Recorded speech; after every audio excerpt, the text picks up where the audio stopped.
Hi friends, ఈ దక్షిణాదిలో మనకు తమిళ్, కన్నడ ఈ రెండింటికి ప్రాచీన హోదా ముందే వచ్చింది.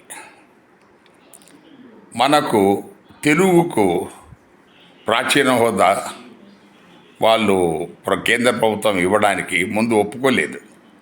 కారణం ఎందుకంటే మనకు ఆదికవి నల్లయ్య అని ఈ 10-11 శతాబ్దంలోనే నన్నయ్య తెలుగు మహాభారతను తెలుగు చేయటం స్టార్ట్ చేశాడు. కాబట్టి అది 10-11 శతాబ్దంలో మనకు తెలుగు అమల్లోకి వచ్చినట్టుగా వాళ్ళు భావిస్తున్నారు.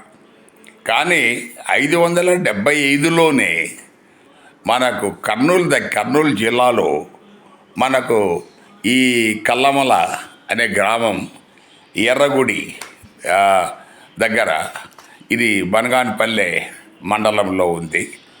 అక్కడ ఈ 575 క్రీస్తు శకంలో ఒక ఎరుకల రాజు ధనంజయ చక్రవర్తి గారు, ఆయన ఒక 24 ఎకరాలు ఇల్లు లేని బ్రాహ్మణులు ఈ గోశాలలో ఉంటే వాళ్ళ కోసం ఇచ్చి వ్యవసాయము తర్వాత పశుపోషణ చేసుకొని బతకమని ఇస్తారు. ఆ రోజులలో బ్రాహ్మిన్స్ స్థితి అది. వాళ్ళు గుడిసెలో ఉన్నారు. ఎరుకలు మనకు రాజులు. ఈ రోజేమో ఎరుకలు గుడిసెలో ఉన్నారు, వీళ్ళు రాజులు అయ్యారు. సో ఇది ఇప్పుడు ఉల్టా పల్టా అయింది. ఇది పరిస్థితి. అందువల్ల మనకు ఈ తెలుగుకు ప్రాచీన హోదా సాధించి పెట్టింది ఈ శిలాశాసనమే. 575 ఈ ఎర్రగుడ్డి కల్లగుల్ల మన